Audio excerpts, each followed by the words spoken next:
সঙ্গমপত্র কীভাবে আপনারা ডাউনলোড করবেন।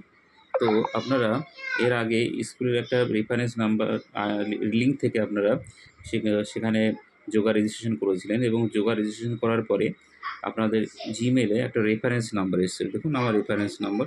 প্রথমে এই রেফারেন্স নাম্বারটাকে আপনারা কী করবেন, কপি করে নেবেন। আমি কপি করে নিয়েছি। কপি করে নেওয়ার পরে আপনারা ওয়েবসাইটে আসবেন। ওয়েবসাইটে এসে সার্চ করবেন যোগা আয়ুষ গভ ইন যোগা সঙ্গম। এখানে ক্লিক করার পরে একটা সাইট খুলবে। এবার এখানে ক্লিক করবেন। ক্লিক করার পরে দেখুন এখানে আপনাদের enter your organisation reference number. তো সেই রেফারেন্স নাম্বারটা যেটা কপি করেছিলেন সেটা এখানে পেস্ট করে দেবেন। আমি পেস্ট করে দিয়েছি। গেট অর্গানাইজেশন ডিটেলসে ক্লিক করবেন। সঙ্গে সঙ্গে আপনাদের ডিটেলস চলে আসবে। উপরে তুলবেন। উপরে তোলার পরে এখানে দেখুন আমার নাম অলরেডি লেখা আছে, যেহেতু আমি আগে ডাউনলোড করেছিলাম। এখানে আপনার নাম লিখবেন, নিজের নাম লিখবেন।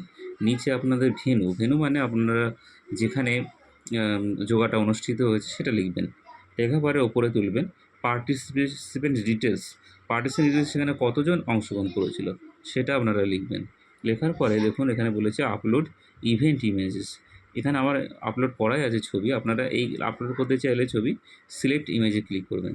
সিলেক্ট ইমেজে ক্লিক করার পরে আপনারা যে ছবিটাকে দিতে চান সেটাকে সিলেক্ট করে এখানে ডান করবেন। ডান করার পরে আপনাদের হয়ে গেলে সব কিছু উপরে তুলবেন। সাবমিট অলে ক্লিক করবেন। করার পর দেখুন এখানে লিখেছে একবার দেখে নিতে বলেছে যেগুলো আপনি লিখলেন সেটা ঠিক আছে কিনা। তো সব ঠিকঠাক থাকলে এখানে ইয়েস সাবমিটে ক্লিক করবেন। দেখুন ডাউনলোড হচ্ছে। এই যে আমার সার্টিফিকেট ডাউনলোড হয়ে গেছে। এখানে লেখা আছে ইংলিশ, হিন্দি। যদি ইংলিশে ডাউনলোড করছে ইংলিশে ক্লিক করবেন। তো আমি ক্লিক করেছি। ক্লিক করার সঙ্গে সঙ্গে ডাউনলোড হয়ে ডাউনলোড এগেন।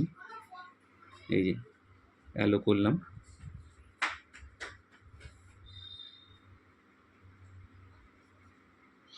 সঙ্গে সঙ্গে কিন্তু আমার সার্টিফিকেট ডাউনলোড হয়ে গেছে। আমার সার্টিফিকেটটা দেখতে পাবেন। এই দেখুন আমার নাম দিয়ে এখানে অনুষ্ঠিত হবে সেখানে দিয়ে তারিখ দিয়ে কতজন অংশগ্রহণ হতে চায় সমস্ত কিছু ডাউনলোড হয়ে গেছে। তো আপনারা কিন্তু এইভাবে যোগা সঙ্গমপত্র ডাউনলোড করতে পারবেন।